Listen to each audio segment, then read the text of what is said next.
All right. Hello. Name's Eric Milicic. I'm the product manager for EasternCCTV. I'm going to be introducing the new products, new GUI, new software encoding, H.265, how the interface works. I'll be showing a live demo afterwards. I'll also be introducing the SuperLive Plus, the new app that's also available for the Android and the iPhone. How it can work both with the old system, the new system, new features that have been implemented, that sort of stuff. So let's get going. So like I said before, part one will be the operating system, part two will be the software for the app. This software originally is called N9000. We changed the name to be called it Titanium. Okay, in case people were getting confused with the NVMS 9000 as it being a CMS software. It was supposed to be a CMS software. It's supposed to be replacing the NVMS 1000. But we decided later on to take all those features that a software computer-based system would be and try to put it into a Linux-based DVR, a standalone system. Make it easier for a customer to use and mobilize within the DVR, basically. So as you can see, we have what we're constantly using is a modular design. Difference between our old one, which we call as 3.0, was considered as a tree-based, where you're supposed to go to option 1, then go to option 2, then from there go to option 3. So like main menu, go to setup, then go to basic, and then from there you can change your HDMI output, your VGA output, or go to main menu, setup, and then control your network settings. With the modular design, that allows you to pick and choose where you want to go a lot quicker. Instead of a tree base, it's basically like a hex based. You go one option when you have there. When you go to one section, you have multiple options to go. As you can see, when I go to the camera section, I can either add the camera, I can edit the camera, go directly to a PTZ, or go to the motion. When I go to the alarm section, I have more options. I can control the alarm, I can control the sensors. So you're not limited to in a straight line where I have to go step 1, step 2, step 3. As well, we've improved the taskbar functions at the bottom. We've improved how do you do your dwell time. We improved how you're able to manipulate the cameras around. Quick features like information for the DVR is readily accessible. QR code is also up on the quick information. You can see hard drive status, you can see network status, the status of your the camera recording to see if it's recording in motion or in scheduled. Because of this new system, as you can see, some of our units, to compensate for that, we have some limiting. Some of our units instead used to be 4 channels plus 1 IP, 8 channels plus 4 IP, but because of the new software, it's taking a lot of stress onto the chip. So we had to cut down on some of those features. That's why the 8 channel does 1 IP, the 16 channel does only 4 IP. We're later on hoping to improve that to bring that back up from 16 back to 8.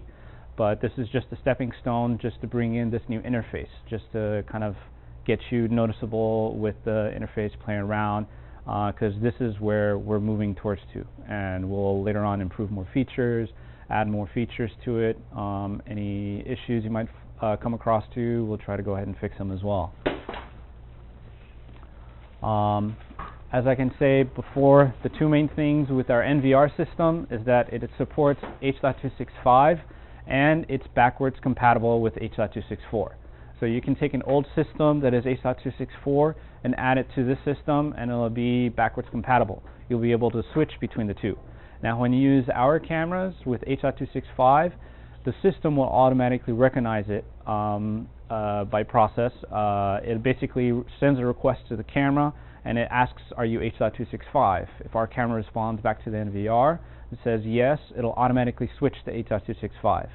When you take our H.265 cameras and you add it to an H.264 NVR, our cameras are also backwards compatible.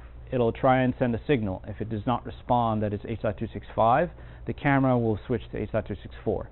So by default, our IP cameras are H.264, meaning you can plug it in and it should automatically switch, and you can plug it into older systems in case you need to replace older units.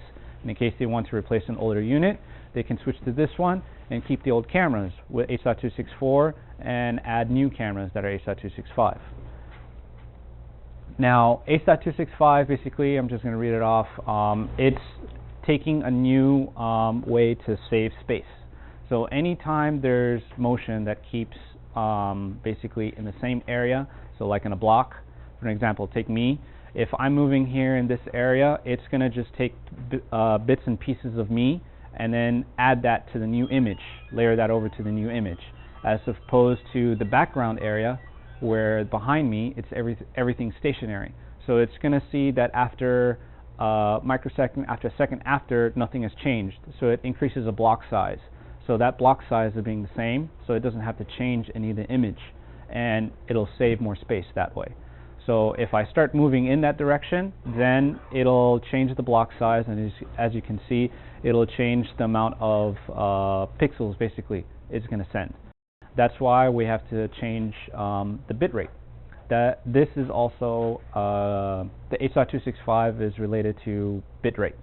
So with IP cameras, an average 4 megapixel or 3 megapixel, you might need to put it at 5 megabits. This is approximately of 20 frames. When you use a H.264, that's what you're going to be using. On an H.265, because of the way the system reads motion and non-motion and how it sees the picture, you can reduce that bit rate from 4 or 5 megabits down to 3, maybe even 2 at the low end, because the amount of information that is needed is now less, because the amount of blocks that is being used up is more. So as well as with the new GUI, we're also implementing a new output. So on top of it having HDMI, VGA, it can also support 4K. The reason why we have 2K is because upcoming we're also going to be introducing 3 megapixel TVI and as well as 4 megapixel TVI. That'll be later on.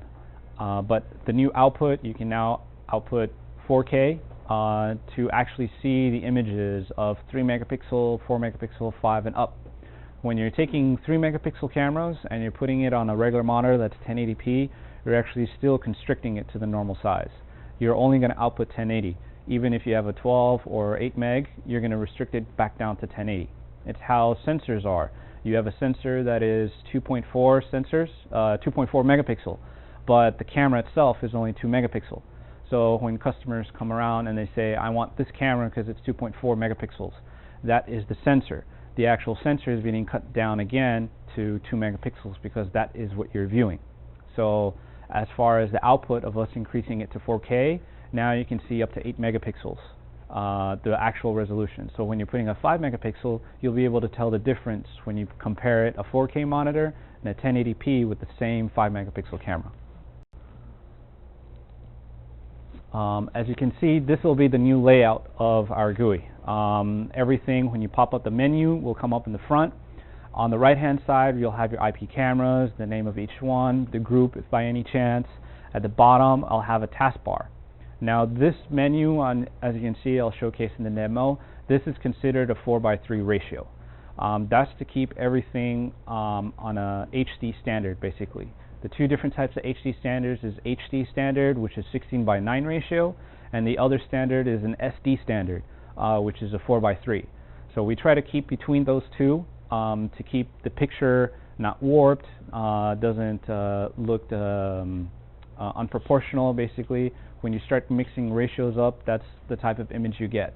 We kept it this way so you can see always a perfect picture, basically. It doesn't get distorted. As you can see, the menus on the bottom left-hand side.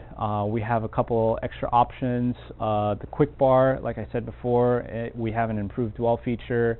We have quick settings that you can get to, as well as our wizard. Our wizard, we're able to add, when you first pop up, basically, you can add the cameras if this is an IP system. You can add cameras directly, straight away, if you already pre-programmed it. So if you pre-programmed it, as soon as you boot up the system, you can go through the wizard, add the cameras, then from the cameras, scan the QR code, then just go to the network settings and add AutoNAT. And then everything will be easy from there. Then you can basically, unless you're fine-tuning the system, a quick and easy go will be right up front from the wizard setup. As well, 2 extra settings is our recording configuration. Now, our recording configuration currently right now is defaulted to 24/7 scheduled and 24/7 motion and 24/7 sensor. We set that as the new default. This is different between our old 3.0 GUI. Our old 3.0 GUI, by default, everything was in motion, and if you wanted to record in schedule, you had to change it. Now we've set it into dual record because the feature that we've added is under schedule recording, you can schedule it to record 720p or 1080p at 1 frame, 2 frames, so you don't lose anything throughout the image.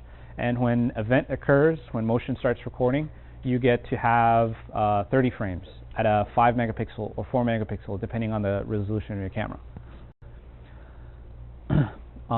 There's also an extra filter. You can add multiple cameras. Before, you still can. We've just added a quick check mark to add all of them together. You can now individually add the cameras into whatever section you want. So instead of going through the camera section and adding it, or through the wizard, it'll just add it in a row of 1, 2, 3, 4, 5, 6. Whatever comes up in the list, that'll add it. Unless you organize it by IP address numerically from 1 through 6, from low to high, it'll add it in order. But this way, you can add and pick and choose where you want the camera to be. If you want the camera 5 to be in camera 12 spot, then you can just go to 12, click the plus button, and then locate that camera and then add it. The same thing goes with camera 3, camera 4, so on. So you get to have the positions a little bit more customizable just by going through the live screen and clicking the plus sign. We've also added an extra toolbar. So when you left click onto the image, it gives you an extra toolbar right here on the bottom. You get manual record, a playback of 5 minutes ago, 5 seconds ago. You get a snapshot, audio. You also get PTZ control, digital zoom. Our digital zoom, as starting from our old 3.0 series, when you upgraded it to 3.4.4, was 16 times digital zoom. Before, our older systems only did ×4, and it was a fixed ×4. So now you're able to do a ×16, as well as with the new software, you can still do ×16 view. The PTZ control has also been improved. The PTZ control is now a drag view, so it's more of you left click, drag, and you get to move wherever you want to. So instead of that, eliminates kind of the hassle of having a joystick. Unless you're controlling multiple PTZs at the same time, then yes, maybe you would want a PTZ joystick. But if you're only controlling one, using a mouse will be easier because you can just left click, drag wherever you want to, and that'll send a command to the PTZ and move wherever you want it to. As well as the PTZ control, you have the presets. Now, previously our presets were predefined into the unit. The new system, you have to now add them into the system. You have to add the preset, preset 95 if you're trying to call up the menu, preset 1, preset 2, preset 98 if you're trying to reboot it. Any of that, you have to now manually add it into the system. On top of adding a new PTZ control, we've improved the image adjustment for the camera. So on top of adding brightness, contrast, saturation like your old units, you have sharpen, WDR, denoise. You can change the white balance depending on some cameras. You can flip it if you can. You can mirror it. Simple functions, you can now control it off the IP camera from the NVR. You don't have to log into the camera anymore. So simple functions like these you can do. If you want to tweak it, if you want to fine-tune more of the camera, then that's where you still need a laptop. You still need to log in, fine-tune the resolution, if you need to, audio, that sort of stuff. So from here, digital zoom will be 16 times. Over the mouse, you get to use the scroll wheel. So, or you can use the plus and minus button. Our old system, you were only allowed to use the scroll wheel, so we added the extra plus and minus button to make it easier. As far as, like I said before, the enhanced dwell functionality allows you to customize 30 seconds, 5 seconds, a minute. You can also customize how it gets displayed.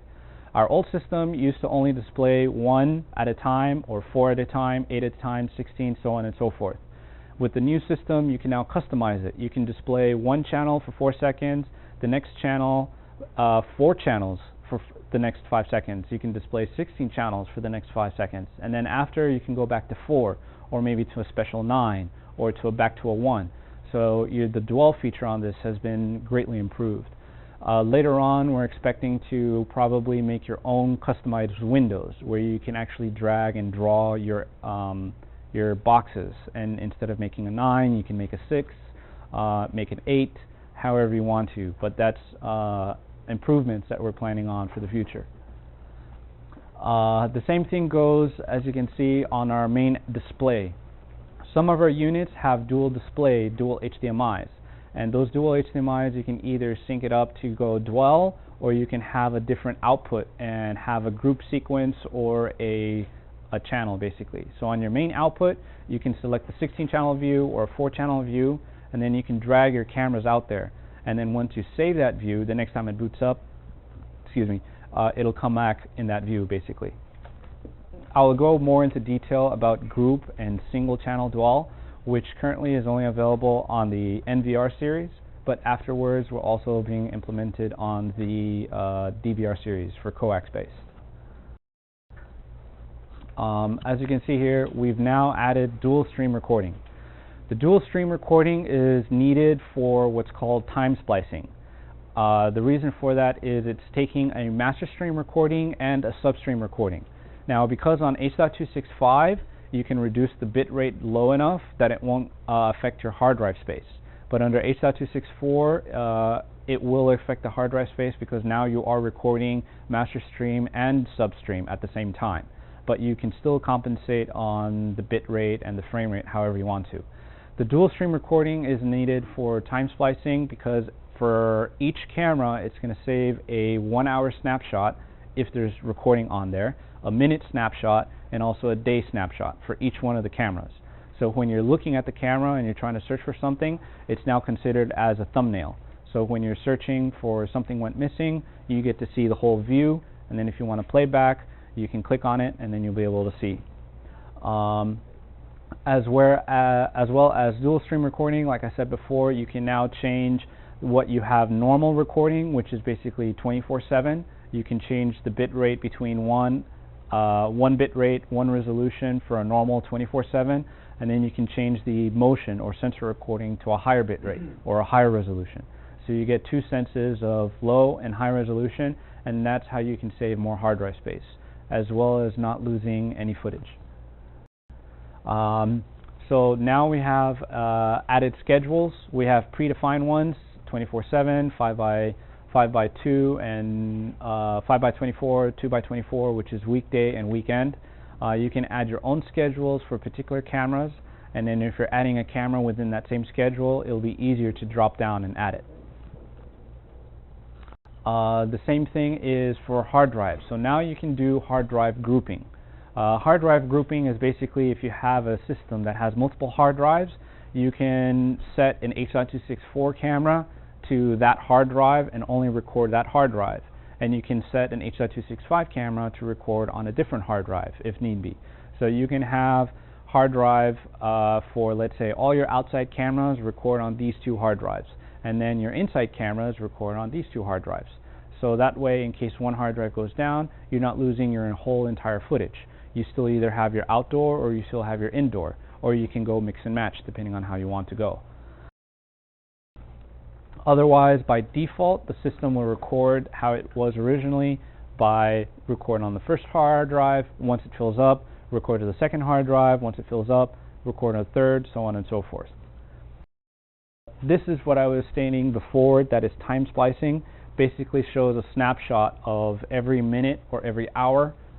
So every minute you'll have 60 snapshots, every hour you'll have basically 24 for a day, each one for each camera, basically.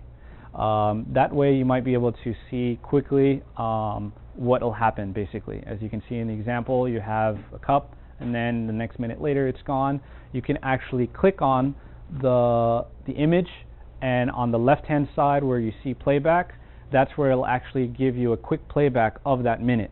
So just to make sure if that's the correct one, or if you need to play back from the other end. Now, on top of that, we've added a playback. The playback now is on the right hand side, as you can see, vertically instead of horizontally. The reason why we did this is, again, we wanted to keep the 4:3 ratio. That's basically the reason why, the only reason why. We wanted to keep a 4:3 ratio so that when you're viewing it, you don't have to view it so small. The easier way is now you can quickly choose where you want to play back. You can select either motion, you can select schedule, you can select alarm, or manual recording for that matter. The other option is, because now the time bar is on your right hand side and you're seeing the video, in case, I'll show it in the demo afterwards, you can left click, drag, and then right click and back up the video right then and there. So you don't have to go an extra step and go back to main menu, back up the videos. This is all in the same case of being modular design. This allows you to take one step forward, and within that one step you have multiple options. So you're here under playback, and now you can go ahead and back up immediately, go to a next video, go to the next hard drive, go to the next camera, play back from there.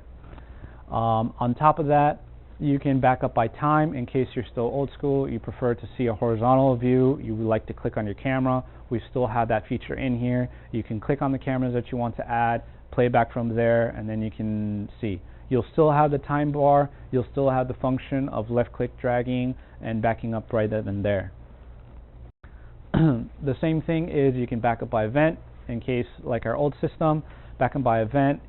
We also have an image management that lets you allow you to search for the photo and as well as backup status. Now the total amount of backup status that you have is up to 10. So you can back up multiple times at once. Compared to other units, what you had to do is click on backup, sit there, wait, and then once it's finished the backup, then you can go to the next video. With this system, now you can just click back up, and then it'll start backing up. Then you can go to the next video. Maybe there was another clip on another channel, you search that up. Maybe there was a photo, I want to back up a photo, I can click that, back up the next video, and back up the next video up to 10 times. We've added the alarm management. It's a little easier to interface, so now you can click on the drop down, you can turn them all off at the same time, turn them all on. There's no more tree-based. On our old system, you had to click each channel, and then from there, go ahead and deselect it, and then go to the next channel, then apply, then save. So it's a really step forward, a step back, a step forward, a step back. With this, like I said before, is a modular design. Allows you to quickly change all of them at once, or if you only want one of them, set them all at once at the same time. The same thing is with our alarm output. Our alarm notification, our management actually gives you a pop-up. Every time there's an event or a motion recording, under the alarm status there's actually a play button that you can click on it and then actually see the interface and see what actually happened. So this will keep a record, I believe, up to 10 records, so you can quickly view the last 10 records in case you misplaced it or you don't know what happened.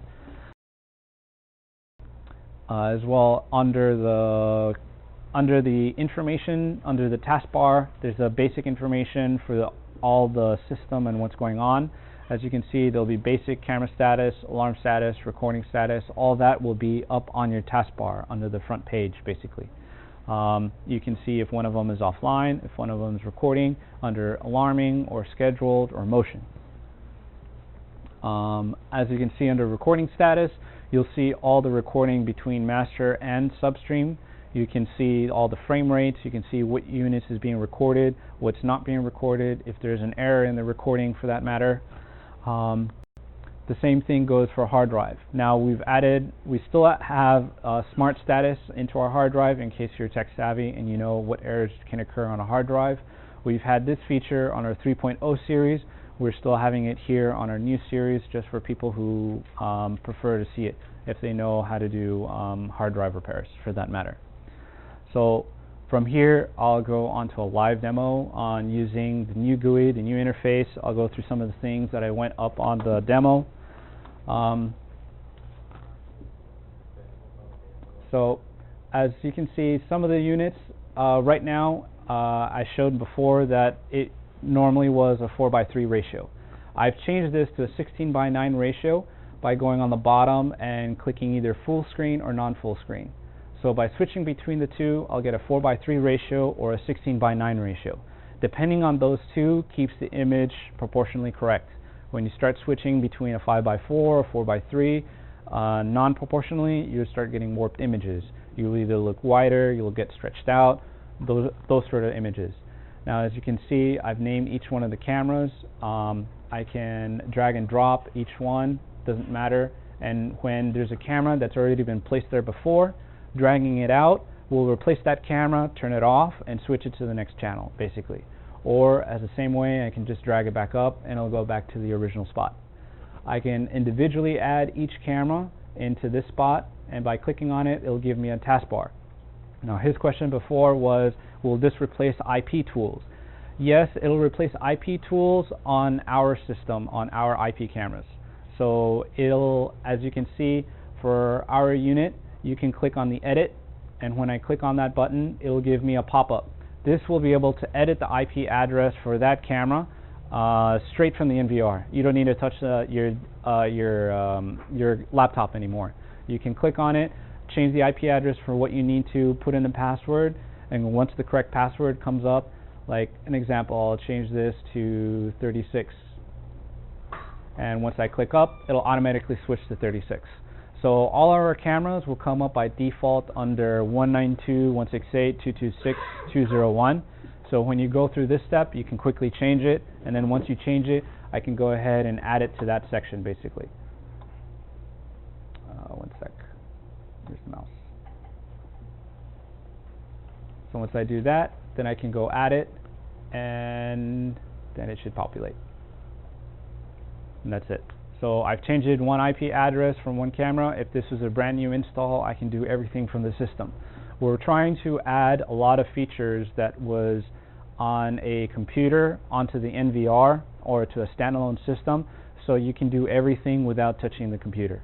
Now, this is for simple things, you know, like if you just wanted to change the camera, change the resolution, but if you want to fine-tune it, you would still need a laptop, log into the camera, maybe change the way for certain cameras, maybe video analytics. Maybe you want to change the type of audio input. Maybe it's not a mic input, maybe it's a line input. So those type of fine details, you need to still use a laptop and log in. But other than that, most of the simplest things you can just do straight from the NVR. Now, from here, as you can see, I have one channel view, 4 channels, 16, and I can still change between a 9 or a 8 channel view. I can also turn off all the OSDs if I don't want to. If I want to keep it a clean view, that means if you're trying to display this on a demo, you can turn off all the OSDs and it'll be nice and clean. You can turn it back on in case you need to see what is where or what got moved around, basically. As you can see here, this is a quick playback. I can playback this and it'll take me to the playback menu, and it'll play back 1 minute ago or 30 seconds or 5 minutes or 5 seconds ago. This, as you can see, is the same button that we've had on our 3.0 GUI, but we've added basically 3 more options: 5, 10, and 30 seconds. Our old GUI only did 1, I believe it was 1, 5, and 10 minutes. That was all. From here, also, you have the recording status. This is the manual, the alarm status right next to it. You have the recording status here. It gives you if one is in manual, one is in motion, or if anything is missing from any of the cameras. The alarm status as well as here. I had 5 exceptions, 6 exceptions for the alarm. It tells me what camera at what time, if I took a snapshot or not, if I sent an email, if it was successful in sending an email. I can clear these options so I can see what is next, as well as I can see the hard drive status. This will tell me if I'm missing a hard drive, so you don't have to go into the menu. This is all under the same concept of keeping it simple, keeping it as a modular design where you can log into one section, gives you more options than what's needed, basically. The same thing is for the network status, gives you if it's connected. Some of our units have 2 Ethernet ports, so it'll also tell you if one is online or if one is offline, or if one of them is being used or if the IP address is not being used correctly. Gives you the HTTP port. Also applies to how much bandwidth you're using. Now, as you can see here, we have a total and a remaining bandwidth. So the total bandwidth is how much the unit can receive. Excuse me. And after that, you have the total sending, and that's how much is where it's sending to your phone, or if you're sending it to a CMS software or to a computer, that's how much information is pushing out, basically. You can also see if the NAT status is enabled or not. From here, you also have, from our network status, we have our information status. From here, it gives you basically the whole scenario of the equipment. It gives you if everything is good or not. Also provides you the serial number. It gives you the firmware.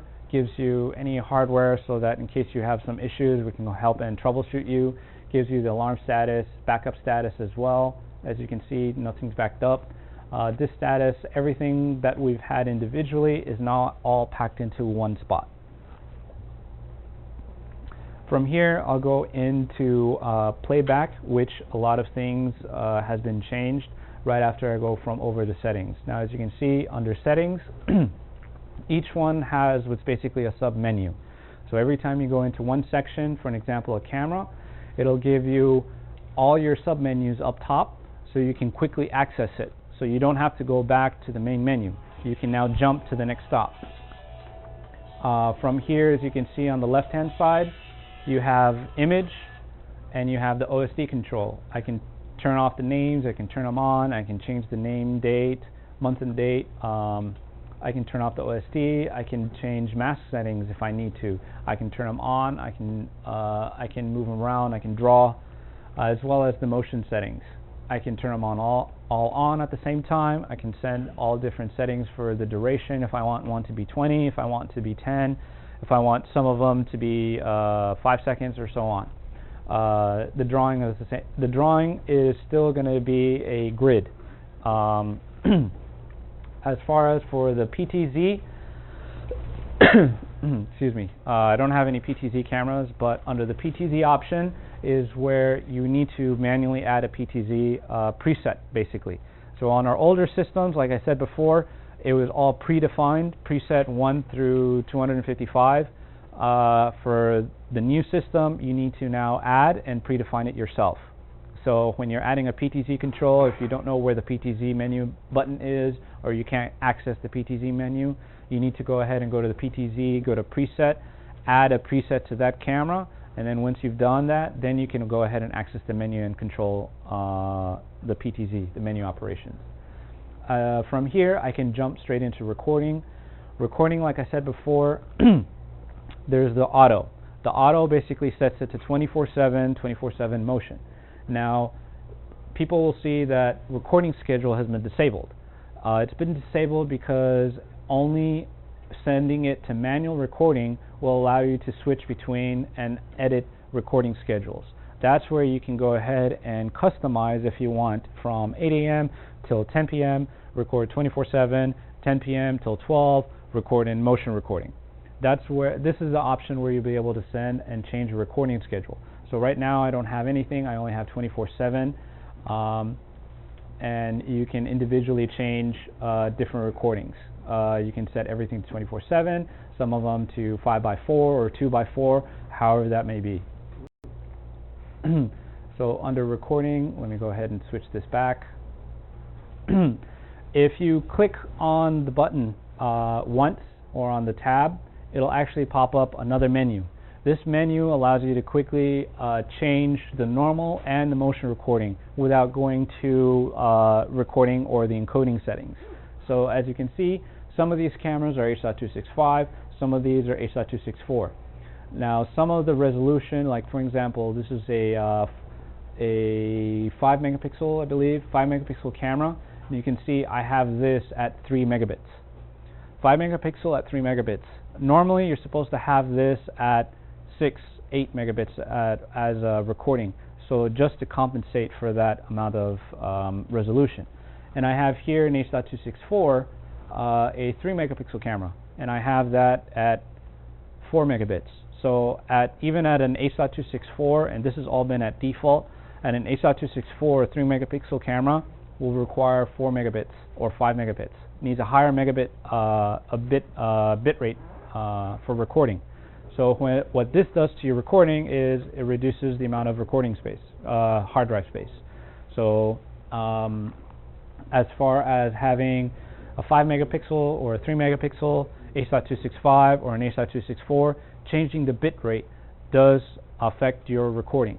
It also affects the way you see remotely.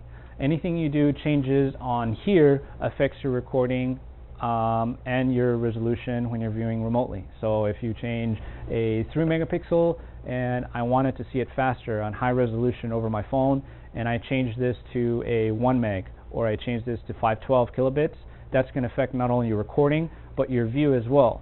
You'll either see a grainy picture, or you'll see a choppy image, or a warped image for that matter. That's why you want to compensate recording bitrate and for your master stream, and when you're viewing it remotely, you change your substream. Now, under substream resolution, we've added on some cameras, you can actually change it to CIF, or you can change it to D1, and depending on certain IP cameras, you can actually change it to 720p. So you can leave your master recording alone, and you can switch your substream resolution to 720p. Most people are okay with 720p. When you're trying to view a 5 megapixel on your phone, you're still again compensating it and reducing it back down to 1080. So 5 megapixel gets reduced back down to 1080. But when you have a 720p on substream, you're not reducing it. It's still under, and it might get stretched out on when you get on 1080, but it'll compensate itself. Will it affect the performance though? Like, will it make it jittery? For 720p, because it's under 720p, it'll be at 7 frames. So it won't be real-time recording. Yeah, it won't be real-time recording. As far as when you set it down to a CIF resolution, you can increase this by using the scroll wheel. So we've added that feature as well, up to 30 frames, or you can bring it back down to 7 for that matter. You can also change the bit rate for that matter. Under encoding parameters. Just a quick question. What would be the bit rate ideally so that it would be on a playback at least real time without a skip? For now, for questions, I would try to leave everything at the end, and then after, I'll try to get over the questions. I'll try to remember that one. Okay. For encoding parameters, we have both encoding and timer recording. This is what is under 24/7. It's what it is by default. As you can see, timer recording, I can set one H.265, and I can even have the event recording switch it down to from H.265 to H.264 for that matter. If I want motion recording to be H.264 and then continuous under H.265, or if I want it vice versa. That's basically where it'll get down to. From here, there's also our alarm. Alarm has an extra feature under alarm status for when you're viewing alarm status for the exception. So when you go down to exception, it actually gives you a playback button. Under that playback button actually gives you what happened in that view time. So when you're going through the alarms or playback under alarm status, and you see that there's an exception, you can actually go there and it'll actually pull back a quick playback of what happened. Now, from here, I can go to the next one. If there was another one, there's 2, there's 5, there's an IP camera here. What happened here? I can click on playback. There is an event here, movement happened. I can sit here and wait for it to happen, or I can go to playback for that matter. We have motion handling. Motion handling is the same way. Everything has been modular designed. You can do it all at once. I can do each one individually. The same thing goes for our event notification. I have alarm outputs on 2 of our cameras. You can actually trigger alarm outputs directly from our NVR directly to the IP camera. So if your IP camera has like a strike lock for the door, mag lock or anything, you can actually trigger that through the IP camera instead of running an extra long cable to that alarm section. So using IP cameras, you can run the Cat5 cable to that end, and if you have an alarm there, you can run the alarm directly to the IP camera, and then you can trigger through the IP camera. That saves you a hassle of running an extra long wire back to the home run to the NVR, or you can even jump it off. You can use an alarm that's right next to the camera, run that, and then from the alarm output from the NVR, you can run that to your alarm control panel for that matter. So that saves you the hassle of running an extra wire or running 2 wires at once for that matter. You can use the NVR as a host or the IP camera as a host and run that to the alarm center. Would that go to another page, like an event, once you did that? That would be under alarm section, under an alarm, it'd be under playback. It's not under a section, it's actually how to handle your sensor and alarm sensors. It would be either if it's normally open or if it's normally closed. You can tell it to trigger snapshots if you want to. You can tell it to trigger recording if you want to. You can tell it to record multiple cameras for that matter. From here, you can also check disk management. You can format it, and this is where I was stating that you can do the storage mode. So right now I have 1 disk, and that 1 disk is having all these IP cameras. I can separate the disk, not the disk, if there was another hard drive. If I had another hard drive, I can separate some cameras on one hard drive and some cameras on a different hard drive. And that way you can have a mix and match of H.264 cameras or H.265 cameras for that matter, or you can have all outside cameras, all inside cameras, or half and half for that matter. Nice. The other thing we've added under network is we've improved our UPnP feature. Our UPnP only used to do whatever you did port 80 and port 6036. Now it'll automatically, if UPnP is enabled, it'll port forward it for you automatically. You can actually choose what your output is. So if you have port 80 so you can log in locally, or you can change your port. You can edit it by changing maybe 8001.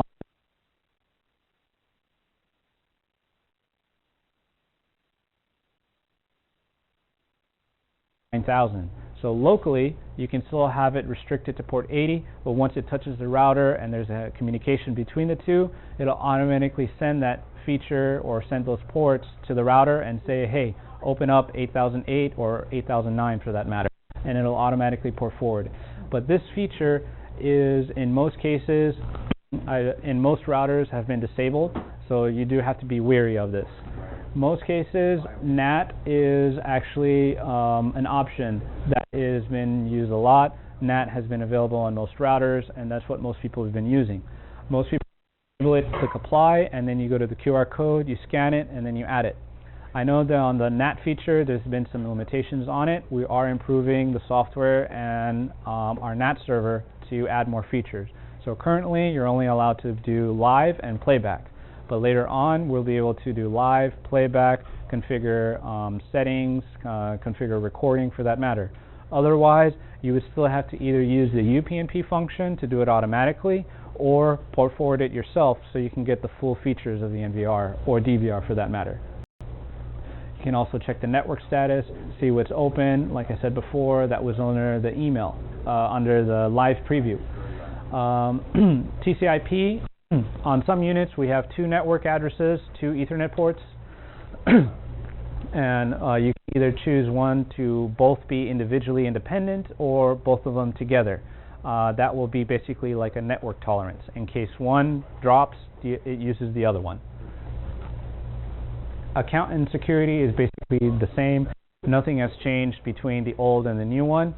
We've added an extra user, which is now admin, advanced, or basic user. This allows you to kind of get a general idea if you just want somebody to log in, view, and then log back out. Or if you want somebody who's advanced, who needs to do a backup, or needs to do a recording, or manually record something. Same thing we have here under security. We have people who is allowed to log in, and this is based on IP address, so or MAC address. So if you have people who you think is being restricted to, you can limit it to one computer for that matter. Doesn't matter where you are on the network, you can limit it to only one computer to access it. Somebody else tries to access it, it'll restrict them. So you can have an extra security feature for that.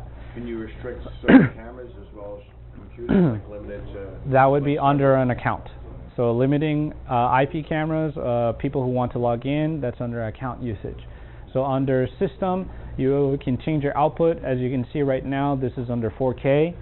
You can change your date and time. You can change your output settings. Under output settings is where the you can change your dwell feature.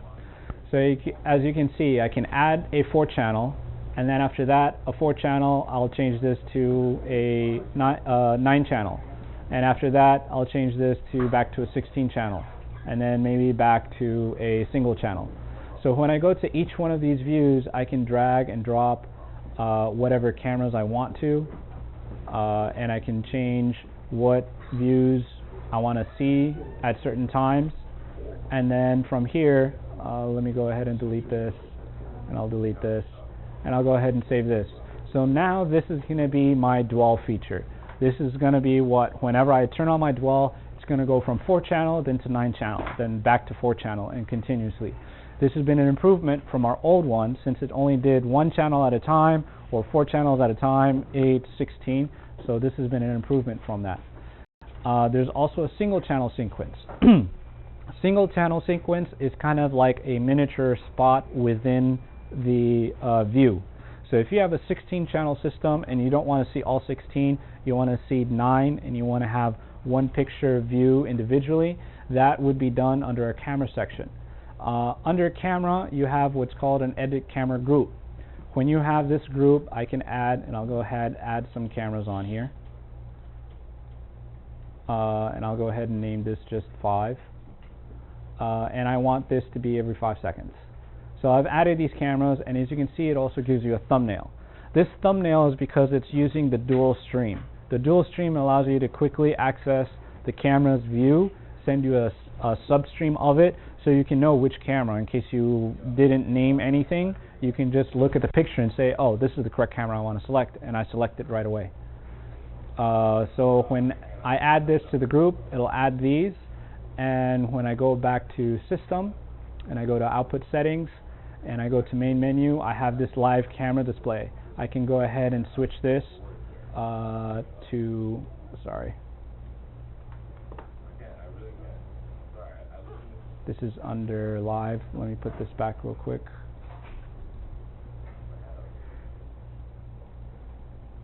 How many cameras could be on the screen at once? 16 at a time for this unit, because it is 16. Well, this is an 8-channel, so it'll be 8-channel, then it'll be 16, and it'll be 16 at a time. But once I've added this, let me go ahead and get back over to live view. So I'll go ahead and switch this over to a special 9. Are you going to go higher than 16, like 32 channel? Yes, later on for our 32 and 64. So what I've done here is on our single channel sequence, I've done this 5, and I'll drag and drop this in here. So now what I've done is I've had a view of a single channel, and this will automatically switch between each one of the channels. And this is what's called single grouping. So you have all your stationary cameras outside, and then you have a center one that can switch around. Or you can change it to be on the corner. Or if you have a 16-channel view, you can change it to one camera, have 5, another camera, have 5. So if you have a 64-channel, you can keep it as a 16-channel view, have multiple single sequences, and you'll have a 8-channel with 4 channels in each one, and you can have it sequence on and off to whatever one. So you'll just have like a miniature matrix built in, basically. From here, I'll go ahead and stop this. Eric, could that be done on another output also? The other output, Yeah. this output on the on our VGA is a duplicate output. So on our, for an example, our 64 channel has 2 HDMI outputs and an actual VGA output. So the first HDMI, which does 4K, and the VGA will display both images. But our secondary output is considered our HD HDMI spot out. So it'll only display one channel at a time, or it'll display, I believe, 4 channel, and it'll only show once, basically. But later on, we have another unit that's 128 channel, and that one you can actually display each HDMI output to have this feature, and that'll be under settings and under an output image. From here, under camera as well, there's a substream settings. If you've added the correct camera, there's actually now a preview button that you can take a look and make sure you've added it, if that's the correct camera, if you added it to the correct NVR, or if you added to a different NVR for that matter. Under system as well, you have your maintenance, you have your factory default, you have your upgrades, you have your logs, you have your information, your record status, your QR code. Everything all here has been set and easily accessible. From here, you actually have what's an extra feature. Let me go back and switch this to from here, there's another extra feature where, let's say I've wanted to see what happened here. I said that there is a toolbar at the bottom. When you left click it, you have a manual record, you actually have a playback audio, snapshots if you want that. You can digitally zoom in. Digitally zooming in brings it to full screen, and zoom in or zoom out using the scroll wheel. You can actually then drop down and choose a different camera for that matter if you need to. The same thing goes with the image adjust. If I went to image adjust, it brings me back to another option. I can change the brightness, the hue, WDR, noise, sharpen. I can either flip the image or I cannot flip the image depending on how it wants to be. All of these, like I said before, is all simple features through the NVR. Nothing to do with the laptop. Everything is being done through the NVR. Now, if your lens control is for the IP cameras that are motorized. Currently, right now, motorized features for controlling motorized cameras is being done only locally at the unit. We're still doing another software update so we can have that feature available through the browser and over the phone. This is a limitation on the software end. We'll get that later on improved. You can also drop down each one and maybe pick another and adjust for that matter. The same thing goes to changing quick playback. Now, instant playback gives me by default, like maybe I believe is 5 minutes ago. So from 5 minutes ago, I get a quick playback of what happened because he stepped out the door. Maybe it was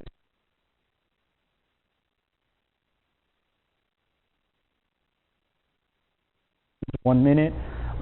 Maybe this one, I'll instant playback, 5 minutes ago, and I'll see what happened 5 minutes ago for this camera. And I can still see live preview with all the rest of the cameras. Could you do instant for more than one camera? No, instant on one camera. The instant playback is only limited to one camera. When you want to do playback from that point is where you want to go through search and you want to go directly to playback. So during playback, as you can see, we have our time bar on our right hand side, and this is made to be a 4:3 ratio. So as you can see right now, it's playing back. I can click and it'll quickly change. I can click to another one. I can zoom in now up to minute by minute. So before you had to either select where you had to go on our old GUI. Now you can zoom in. You can select each channel. Maybe instead I want this one, or I can switch the camera. I can take a snapshot. I can even zoom in. I can close this camera and add a different camera. Maybe this is not the camera I wanted to play back. I wanted to play back a different camera. So right now the maximum playback for the NVR is 16 channels at a time, whether that be a 64 channel or 32 channel. 16 is 16, 8 is 8, 4 is 4. Now the other feature is from here, since I wanted to back up this camera, I can left click and drag this area. By left clicking and drag, it'll give me a prompt to do a backup. Now it'll tell me how long it is, from what time, what camera, and what's the size, and I can go ahead and back up. I don't have a flash drive connected to it, but once I click back up, I actually back up, and I can still play back. I can play back another video. It doesn't interrupt what you're doing, basically. And this, like I said before, is up to 10 times. Now, if you needed a quick feature, you can click on here. Let me go ahead and cancel this. I can see the status right here, see if it's been completed or not. The same thing goes here. I can see all the motion detections that happened. This one was a manual recording, this one wasn't. I can double click on it and it'll actually pull me back to that single camera and play back that motion, basically. It won't, this is from pulling down a quick event list. So as you can see, pulling down a quick event list changed from a 24/7 regular playback, and then I clicked on a drop-down menu and I'm able to select the motion. So this is the same thing of putting everything. You go into one box and it gives you multiple options. Allows you to do playback, event playback, status at the same time. Changing the time is very easy as well. You can click on it, select the date, and then from the date, click OK. I can also select the time. I can switch the time from going up or down using the scroll wheel. I can fast forward, I can rewind, I can go back, I can go to the main menu, full screen it, 16 view for that matter. The other feature from playback is instead of playback from here, I can click playback from here, and it'll also direct me back to the same spot. So there's two ways of going to playback. From one way, going to the main menu, or playback directly. I can pause, go to step frame by frame, 30 seconds up front, 30 seconds behind. From here, I can directly go back to search or backup. Now I'll go to search because this is where the feature of time slicing comes into hand. So as you can see, it'll take a snapshot of every camera for the day. If I wanted to, I can select, for example, this camera, third IPC. Now it'll give me a snapshot for every hour. Now I wanted to see people started coming in around 10. So if I click on this time, it'll give me a quick playback on the left-hand corner to make sure this is the right time. It's just like I can click on the next hour to see if this is the right time. I've already started the seminar, so maybe I should go to 10 o'clock, and then it'll give me a breakdown for every minute. Once I see the correct minute, I can go ahead and view, is it this one? I didn't start yet. Maybe it's this one. Did I start yet? I started. So I can go to 10:33, 10:32, 10:31, 10:30, 26, double click that, and then I'll actually populate, and then this is where the event started, basically.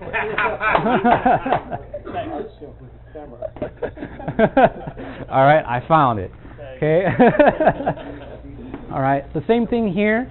We've added a feature of left clicking, dragging, and then as you can see, there's also a backup startup, end time, the duration for that camera, and the size. And then I can go ahead and back up. So the left click drag feature is basically the cut, copy, and paste. Cut, copy, and paste, save it to the flash drive. That's basically a feature what we've added here. Now I can change this back. Maybe I don't want the third IPC. Maybe I want a different date. I'll go back here to the third IPC. Maybe I want a different one. I didn't have any recording here. Maybe I should go back to the cameras. If I go to the door entrance, it's the same thing. You'll see the difference between blue is scheduled, motion, and recording.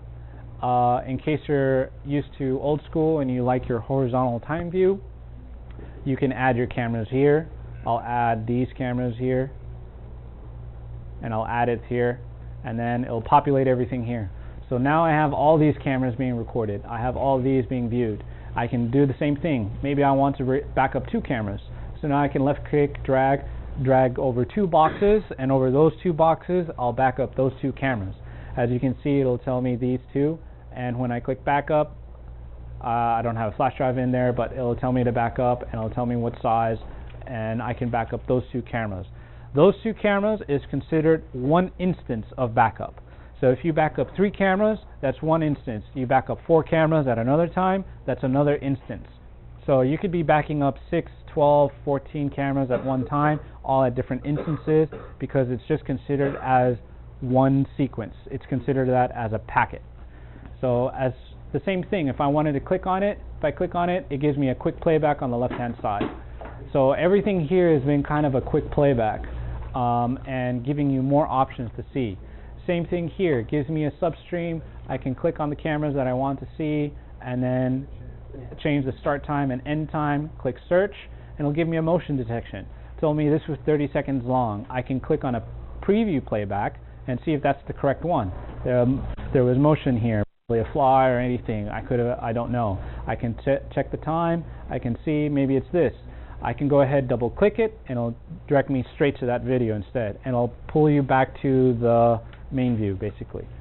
From here, if I wanted to save this, I have what's called adding a tag. Now, if you've got an event, you found an event and you don't remember what's played back, you're going to come back to it like an hour later, you needed to leave. You can add a tag management, and this will save an image basically. It'll save this video file. So I've added this image file. I can go back to search. I can go to tag management, and what do you know, it's back there. So next time if you add it, this is when a guy came in to the entry point. This is the guy from camera 5. He came through the entrance. He came in and added disrupted the advertisement or something. And then camera 5, he came in and took the file, something like that. So you can have all these recorded, and then after that you can play back each one. This is the correct one, okay, highlight it, select it, back it up. So it keeps a record of all your video files, all the tag manages that you've done. From and then here, you delete the page or the customer deletes the page when the customer will delete the page. We're having the feature because currently the tag management, once you added it, after that time has been passed, that tag management will automatically be erased.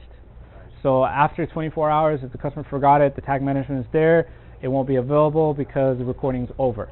We're having the feature so that later on, when you set that tag management, you actually want to save that file and lock that file so that you can select the time of like maybe 1 to 5 minutes, set it up, and then you can see what's being played back. So 3 months down the line, that hard drive is still saved. If it's still working, then you can play back that file in case you need to go back to court or if you need to review something else, basically.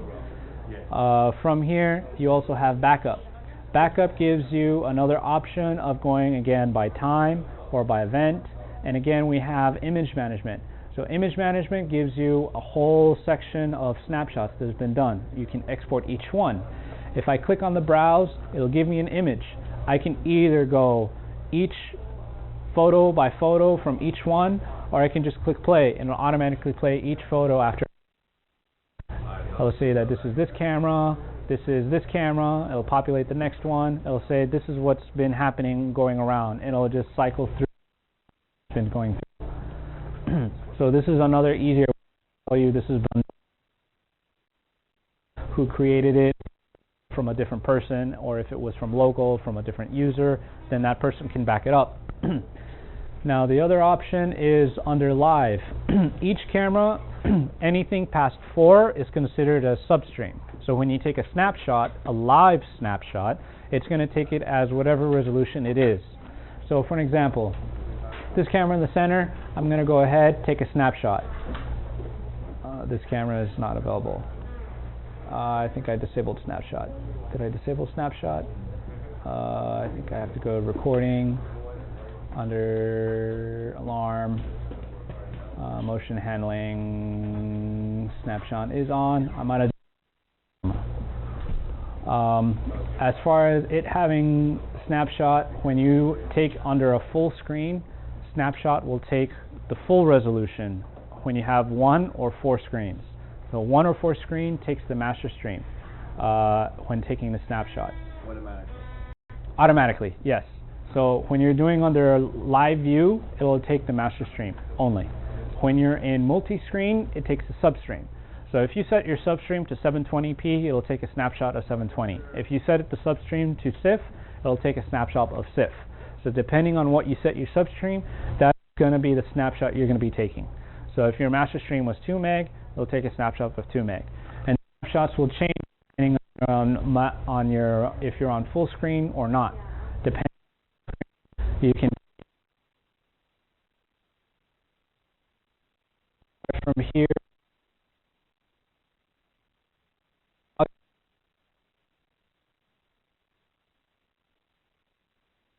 I know some people if people try to see if they typed in the password incorrectly, So now you can actually display the password correctly to make sure you're not misspelling anything. You can select the drop down, select a different user, and you can log in automatically. In case you've forgotten, you can also retrieve the password. So it's no more default password or a generic master password. This is a new password reset. We're going in the same steps Hikvision is going through, that you have to use a special tool. You can give us a call, and then we can provide you with the password. This password is a daily password. So if you're trying to go there one day and you go there the next day, that password will be invalid. You would have to call up again and request a new password.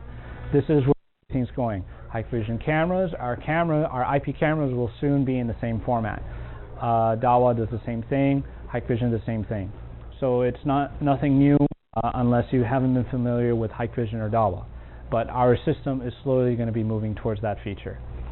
As far as dwell time, like I said before, I'll set this down to 5 seconds. And if I had this before, you'll see that it'll go over to 9 view. And then it'll go back to 4. And then so this is where I can have it each one customized to however you want to. This is an improved feature from before because it only did 4, 8, or 16 at one time. If I wanted to disable it, I can click up here, pause it, and I can stop it, basically. So from and the for the equipment for the NVR, these features, this software is also being implemented onto our DVR, our TVI, our AHD, our hybrids, and our tribrids. Later, we also have our 3 megapixel TVI, which the units will come in, and as well as 4 megapixel TVI. That's also the improvement that's going to be coming in. Same features, interface, same 4K output, same everything. From here, the restrictions, like I said before, is because it's the new software, it's putting more stress on the chip. The chipset is, like I said before, reducing the amount of IP cameras. Our old system used to be 4 plus 16 plus 8. The new one is just 4 plus 1, 8 plus 1, and 16 plus 4. So from here, I'll be going into, from the software back to the presentation, to go over the SuperLive Plus app. Under our SuperLive Plus app, the playback is quicker. You can view more. The SuperLive Plus decodes H.265. It's the new encoding, basically. The SuperLive Pro does not decode H.265 anymore. It only decodes H.264. So when you're trying to use a new system with H.265 and you want to use the SuperLive Pro and it doesn't work, it'll give you a black screen. Switch it over to H.265, the new SuperLive Plus. That'll record and decode under the new solution. So generally speaking, you want to use the SuperLive Plus. SuperLive Plus is backwards compatible with H.265 and H.264. So you could use it on your old analog units or your old TVI units, your SDI units for that matter. If you have any out there, you can use this new app. It'll still work. Now, if you have a DVR that's H.264, either SuperLive Pro or SuperLive Plus, because it's still under H.264 encoding. So the SuperLive Plus comes in with built-in CMS software. You can view multiple cameras at the same time. You can select and switch which cameras you want to pick and choose, and you can drag and drop them, actually. The other feature that we've added is playback. So now you can pinch and zoom. Our old system, you had to click on it, and you can only see what you clicked on. If you were right, you maybe had to drag it a little bit back, and it was very difficult. I understand that. But the good thing is that our old system still had the CMS software. You could still play back from different DVRs. You can still live view from different DVRs. You still had your favorites. All that feature is still in here. The only extra feature is that now you can pinch and zoom each camera. The other feature is you can do landscape mode, and under landscape mode, your options are still available. Our old SuperLive Pro, when you turned it sideways, you had a limited function. You can either see it, you had to turn it back horizontally, and then select whatever option you wanted. Now this way, you turn it landscape, you still have snapshots, you still have recording, you still can choose into different menus for that matter, or different DVRs. So as you can see, this is the new interface. You have the menu up on the top left, you have your favorites on the top right. Server lists, you have the scene, and then you have live view. And as you can see, you can pick and choose which cameras you want to. You have 3D control, 4-channel playback. You can also do, it'll actually scan for cameras and DVRs when you're there locally. That's the other feature that we've added. So the SuperLive Plus comes in with a built-in DVR and IP scanner. So when you click on the drop-down and you're locally connected onto the same network, you could click on the drop-down, pull it up, and then you can see the cameras. That is only if you're on the same network. If you're on different networks behind a secondary router or anything, that's where the issue comes along, and maybe you might need to use AutoNet instead. From here, we've added, because it doesn't have a login screen, we've added the security feature to block it off. So before, it used to come up with the login screen, you select your DVR, and then you log in. Now the system is automatically logging into all your units, so you can pull back the video feed, so you can pull back the live feed. Before, the step sequence is log into one DVR, and when you wanted to pick the other DVR, you select it, and it pulls back that feed. Now, we added a favorites as well, and that favorite, I'll show you later, you can customize the view, how to play back and how to view different channels at the time. So I'll show you how to see the image shortly. Okay, so here's SuperLive Plus. So this is how the image looks like. Okay, SuperLive Plus. I'll go ahead and open the app up. So we've changed the login screen. That's how it's different. As you can see right now, COI, this is out in City of Industry branch. We have one of the cameras pointed out, only one camera. As you can see, I can right now, if I click the drop down, I have a different couple of DVRs out in the open. I have our demo display. I can select it. Some people will say, okay, if I quickly pull up, I can select it and just drag and drop it over, and then it comes up and pulls up all the video files. If I wanted to select this one, this is an empty one. I can click, drop, and then I can either click on it, or I can select a different camera and instead drag and drop it, and then that'll populate instead. So instead of having it this way, I can drag and drop each camera if I wanted to. It says the channel's already playing. I can go back here. Let me trash this. Let me go ahead and drag this camera up. Now I have this camera up. Now I can either click the right arrow or the left arrow, and you'll see it'll quickly change between each camera. If I have through 4 channels, I can quickly change and go to the next page every 4 channels.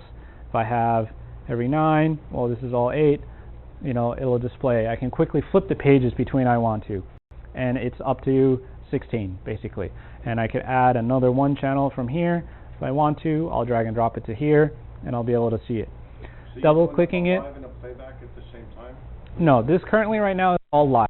Okay, this is all live. Locally, not through the network. It's too fast. Locally? No, this one is locally. This is all locally. That's what I say. It's doing very fast. Oh, this is locally, but Right. this one here is remotely. This is out in City of Industry branch. This is out in California. This one I can check, and I can actually change the customized screen. I'll put it sideways so you can see a little better. So right now this is under SIF. As you can see, we have a toolbar, we have a snapshot. I can click on the snapshot, it'll take a snapshot, and I have picture options. I can delete it, I can share it if I wanted to share on Facebook, or I configure it, you know, Twitter, see what happened, showcase it. If I don't want to. Mechanical zoom, could you zoom in and out mechanically? Currently, the motorized zoom doesn't work on the remote side yet. We're still updating the software because this is still a version 1.01. So yes, TVI still works. It's the IP motorized features that don't work currently, but the TVI motorized functions still work. So yeah, the reason for that is because it's on low definition. It's on SIF.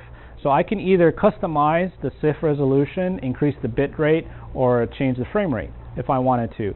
The same thing, if I wanted maybe 720p, and now I'm on 720p, I'll customize the 720p. Maybe I want higher frame rates, maybe I want lower frame rates, maybe I want to change the bit rate for that matter. When I always select super definition, it's whatever you set on the NVR. So if I set 5 megapixels, 5 megapixels. If I set 3 megapixels, 3 megapixels, 30 frames, 4 megabits. That's what it's going to be. You cannot customize it. Now from here, I can still zoom in, zoom into wherever I need to, zoom back out. This is all pinch to zoom in if I need to. I can zoom back out if I need to. Same thing, if I want a photo of the higher picture, I can take another snapshot, and I'll take this snapshot, and then I can send it to whoever I want to. Okay, the same thing goes with PTZ control, with speaker, with audio, with recording. I can record this if I wanted to. Now I'm recording this directly to my phone. Now if I wanted to, I can stop. Let me go ahead and back out. Let me flip this back over. I can go to File, and then from File, oh look, I have a video file, and it's recorded directly to your phone. And then I can go ahead and play back that file. And then that's the playback. And this is actually saved onto your phone, not to the NVS. So this manual recording here is saved to your phone. So in case you see somebody is about to steal your DVR, you can quickly take as many snapshots as you want, record it, you have it on your phone, okay, and then you have it. Now you won't have a lost DVR, okay, at least you still have the person. Now, from here under playback, you can still take snapshots. And what I'll show this real quickly is this button right here in the center is a quick view or QR code. So I can quickly scan it in, scan whatever I need to, and then once it's added, I can go on here on the top right, you see album. Album will actually, if you sent a text message to your customer and said, hey, I set up your DVR already, here's the QR code. Customer's not on site, he's on vacation in Hawaii. You can send him the text message, he'll see it, save it to his phone, open up his app, go to this album page, save it, and the software will automatically scan the first QR code that'll come up, and it'll automatically add it to his phone. So the customer doesn't even have to be there. You can send him a text file, send him the photo, take a snapshot, send it to him, and it'll automatically scan it. This feature is basically, if a lot of people are known to it, it's basically like a Snapchat feature. So you can take a Snapchat, scan it, send it off, the customer receives it, scans it on his phone to the album, and then he can see his DVR again.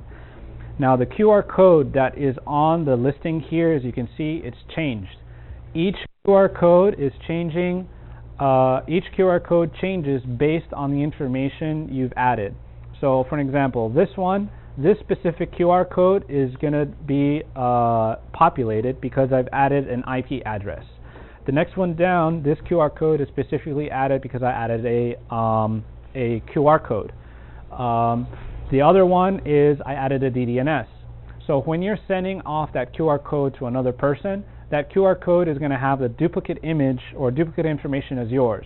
So if you add it through an IP address, but you want your customer to add through AutoNet, you can't send this photo. You would have to send him a QR coded version of it, which is the AutoNet, which is the second one right here. The same thing, I can go ahead and edit the profile. I can actually see the information.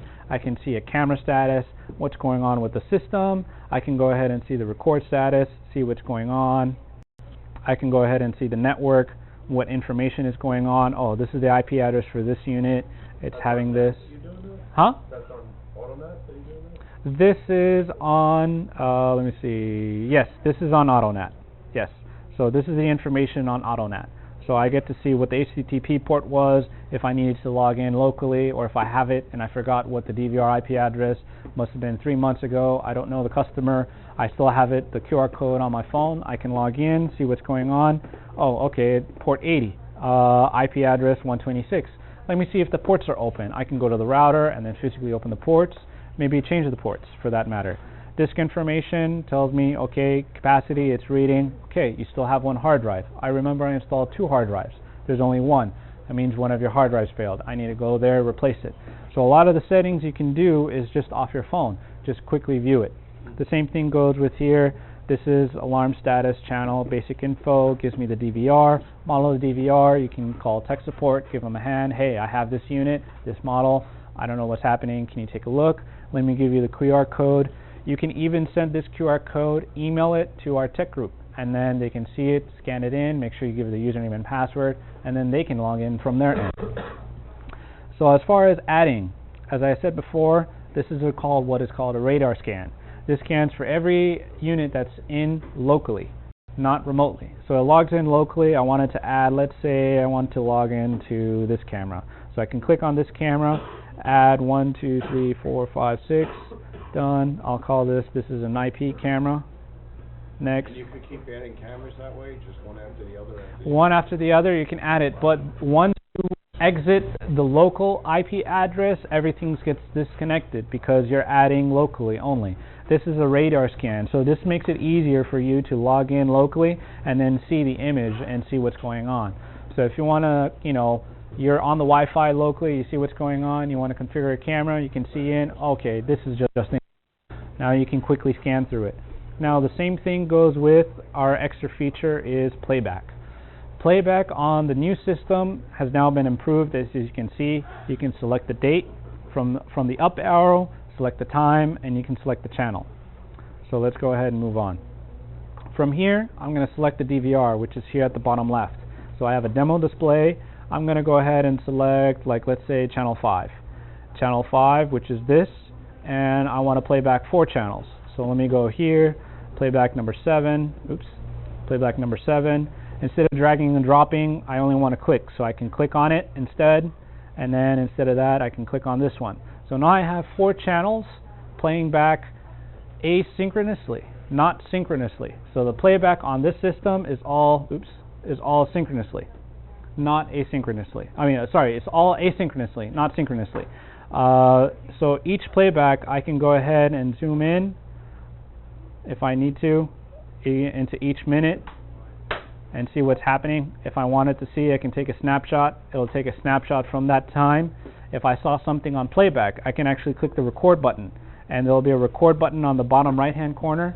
As you can see here, it'll be recording directly to my phone, and then after that I can go to file and view that playback.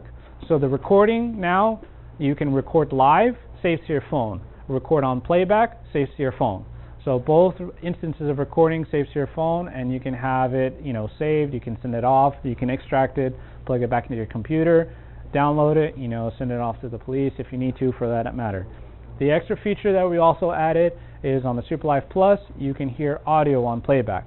The SuperLive Pro, you weren't able to before. The SuperLive Plus, you can now hear audio if there's any audio connected to it. The same thing is you can play back from 4. I only selected one DVR. I want to play back from a different DVR. So I can play back this one, and I can play back this one, and I'll play back these 2. So now I'm playing back 2 cameras from 2 DVRs at 2 different times. And when I select this time, I can select a different day. I can select the day before if I wanted to. And now I can go ahead and click the side zoom, and I can zoom in.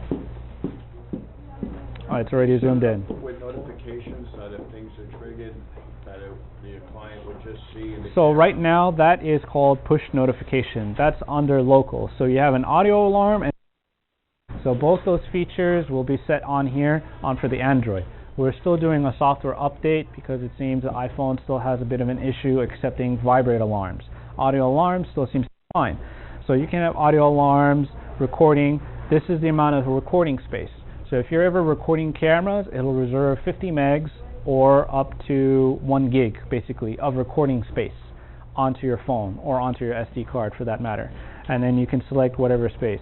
It can recycle record. So if you left this phone on your desk and you click record and you walked away, came back to your phone, it'll recycle record 50 megs or 1 gig. It won't stop recording because if you needed to. So you could have phones connected to it, have your phone as like an off-site recording for that matter, or have an Android device that has this software in it and record that way. The same with launch settings. So launch settings is a new option that you can either play the first DVR, you can play either your group, or you can play the last camera that you played, or nothing at all, meaning it'll come up and everything will be off. The groups, I can have, and each group can have up to 16 cameras. So right now I have no group, I don't have any cameras, I set it up. I can also set the jet. Auto syncing basically syncs all the cameras and all the NVRs and connects everything. The screen rotation correction is basically to automatically correct when it's turning sideways, that it proportionally puts it in a 16:9 ratio and not a 4. In case some are old enough and doesn't display properly, this has been added. Now the same thing is when I'm adding, I want to do a demo display, I want to drag and drop. Let me drag these and you'll see that it's a special 9. Now I'm going to click on the favorites and add a favorite. Now I have a bunch of groups. I'm going to add this to, let's say, group 8. So now this is Now I want to say that this is COI, which is City of Industry. And I want this one, let me do it this way. Let me go COI and then change that one camera to be City of Industry. Now I'm going to add this, and this will be group 3. So next time I load up the camera or load up the system, I can either choose from local settings to change my favorite group, either camera group 3 or group 8, and when I load it up the application, it'll populate and show that one. Now each one has a different view. You can show 4, you can show 8. Sometimes, depending on the view, you can show 13, special 13, where you have one channel in the middle and then shows 12 around. And the same thing goes as when you're switching in between cameras. And you can click on it and then lodge it? And you can click on it, yes. So playing back, you can play a favorite video, favorite group. I can click on it and then I'll play that group. So when you have multiple DVRs and you would say, this is entrances, this is indoor, this is outdoor, or this is a mix and match, this is, you know, the entrances of all your branches. You can click on that and it'll pull back up those 16 videos, basically, up to 16. Now the other thing is, right now, currently, the limitation for adding the device or server list is up to 20. I know our older unit, our old Superlife, do 35, I believe. The new one is up to 20 because we're still trying to implement all features to the software. Once we implemented all the core features, then we'll try and increase the limit from 20 to 35, then maybe 35 to 45 and higher. The same thing goes with our remote settings. These remote settings allow me to change the demo display. I can change the recording if I want to, the recording mode. All these are all extra settings that we're pulling back. Our previous version didn't have these features because it was still our first version, 1. This one, I believe, is 1.01. I can quickly check.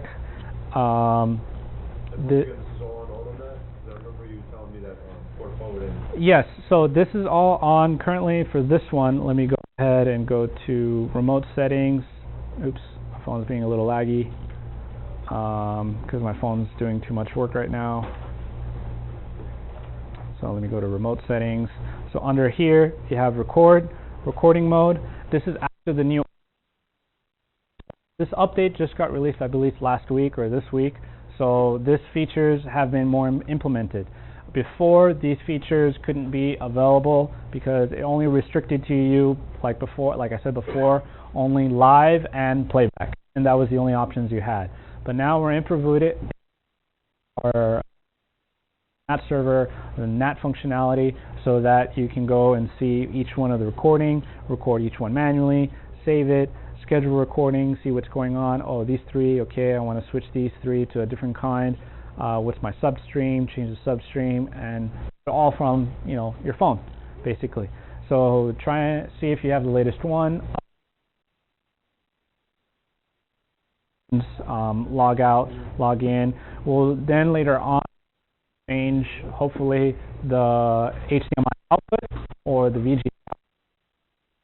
There's a drop down for any, but it's not available yet. We're asking you to see if we can update for you guys. So next, you can just go to a unit. You don't know what it is. After the Wi-Fi, go to the unit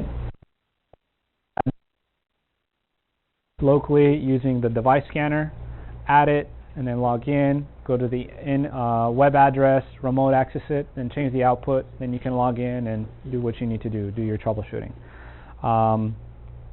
That's mostly about it as far as for the configurations. What the other section is, because we don't have a PTZ, I was going to show you that under a PTZ section, right, under the PTZ, it's not available right now, but the PTZ is basically left, right, up, down, and it's all swiping, basically. So there's not actual a up, down, left, right control, and there's no zoom in. We also need to add presets. That's another thing that we needed to add. So presets is another thing that is missing from the feature, but that will soon be later added on. That is. If it's not PTZ, it's just like a straight mechanical zoom back. That is still considered as a PTZ function. It's any type of zooming in, zooming out is still considered as a PTZ function. That's why under our TVI series, it's considered as COC, control over coax, and when you change the protocol, it's under PTZ. And if you look under the PTZ protocol, it's called COC. It's still considered as a PTZ function. How So far away before it's on the IT system? How far are we looking? this is more on the update on the app. They said they might release another one during November or October. I'm still unsure. I still have to contact factory. So at this point, this is literally the end of the show. Hope you enjoyed me talking for about an hour and a half. Exciting. Thank God it came an hour late. And now, any questions, I'll be more than happy to answer them.